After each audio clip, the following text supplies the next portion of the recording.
வணக்கம். இன்று 77வது குடியரசு தின விழா. இந்த நிகழ்ச்சியில் காவல்துறை அதிகாரியின் சார்பாக நான் கலந்துக்கிட்டேன்.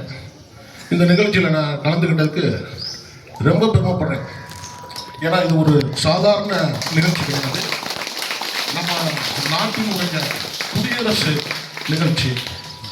இந்த நிகழ்ச்சியில் எனக்கு கலந்துக்கிறதுக்கு எனக்கு வாய்ப்பு வழங்கிய எங்கள் மதிப்புக்கும் மரியாதைக்கும் உரிய தாளாளர் ஐயா அவர்களையும், அதற்கு அடுத்தபடியாக இங்கு பல்வேறு பணிகளை வேலைகள் இருந்தும் அவற்றை சிறிது நேரம் ஒதுக்கி இந்த நிகழ்ச்சியில் கலந்துக்கிறதுக்காக வந்திருக்கும் மருத்துவர் ஐயா அவர்களையும், அதற்கு அடுத்தபடியாக சிறப்பு விருந்தினர்கள் பேர் எனக்கு தெரியல, நம்ம காக்கா அவங்க எல்லாத்தையும் வந்துக்கிட்டு இந்த நிகழ்ச்சியின் சார்பாக வருக வருக என்று வரவேற்றும், அடுத்து முக்கியமாக இந்த நிகழ்ச்சிகள்லாம் ஏற்பாடு செய்த மதிப்பிற்குரிய ஆசிரியை பெருந்தகை அவர்களை எல்லோரையும் வருக வருக என்று வரவேற்றும், இந்த நாட்டினுடைய முதுகெலும்பு இந்த இந்திய நாட்டின் 77வது குடியரசு தின விழாவில்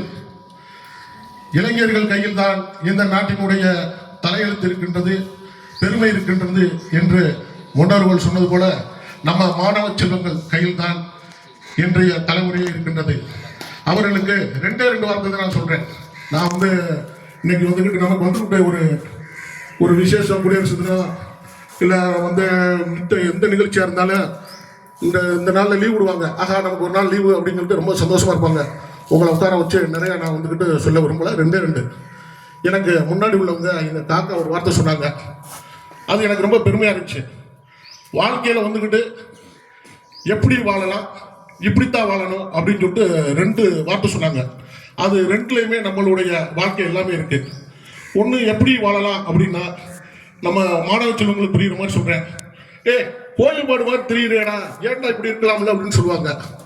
ஏன்டா ஒரு பேச்சு கேட்க மாட்டேன், நம்ம ஒன்று சொன்னோம்னா எதையாச்சும் ஒன்று செஞ்சுக்கிட்டே இருப்பாங்க. அது எப்படி வாழலாம், இப்படித்தான் வாழணும் அப்படிங்கிறதுக்கு நமது மதிப்புக்குரிய ஆசிரியர் அவர்கள் சொல்லிக் கொடுக்கிறது. உங்களுக்கு இப்போ ஒரு மாற்று பாஷை நடந்துச்சு. இப்போ நம்ம இந்த 50 பேர்த்துக்கு போங்க அப்படிங்கிறோம்னா கடன்னு நம்ம வாட்டு 100 பேர் 100 திசையில் ஓடுவோம். அந்த மாற்று பாஷை எப்படி 3 லைனில் கரெக்டாக வந்தீங்க. இதுதான் வழிகாட்டி.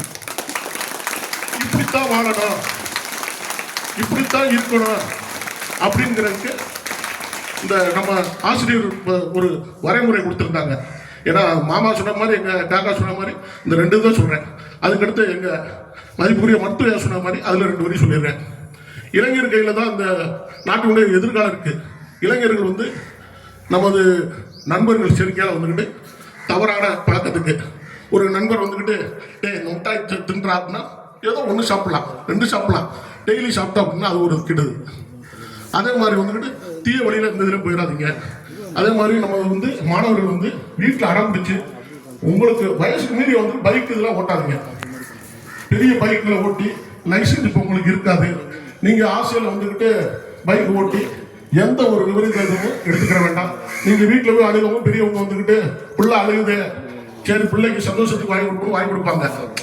ஏன்னா அப்படி ஒரு தவறானது வேண்டாம். லைசன்ஸ் இருக்கணும், முறையாக இது பண்ணணும்.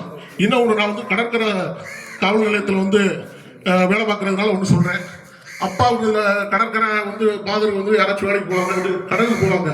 அவங்க போகும்போது அப்பாவுக்கு சும்மா துணைக்கு போவோம் அப்படின்னு போவீங்க. போகும்போது ஒரு 200 ரூபா 300 ரூபா அப்பா காசு கிடைக்குதுன்னு சொல்லிட்டு பிள்ளைகளுக்கு கொடுப்பாங்க. அப்படி கொடுக்கும்போது ஆகா, அதுக்கு நம்ம இதுக்கே டெய்லி போயிடலாமே அப்படின்னு சொல்லிட்டு நம்ம படிப்பில் கவனத்தை விட்டுறாதீங்க. இந்த டயத்தில் நீங்கள் இப்படி இடத்துல போகக்கூடாது. நமக்கு படிப்புனா படிப்பு தான் முக்கியம். இந்த காலகட்டத்தில் இதுதான் அப்படின்னு சொல்லிட்டு ஒரு வரமுறை இருக்குது. படிக்கிற வயசில் தான் படிக்கணும். முடிச்ச உடனே படிக்கிற செயலத்தில் விட்டுட்டு அப்புறம் படிச்சிருந்தா அப்படி இருந்திருக்கலாமே அப்படின்னு நினைக்க முடியாது. இந்த நல்ல நேரத்தில் வாய்ப்பளித்த எங்கள் தாளாளருக்கும் பள்ளி ஆசிரியர்களுக்கும் மாணவர்களுக்கும் நன்றி இருக்கிறேன். நன்றி, வணக்கம்.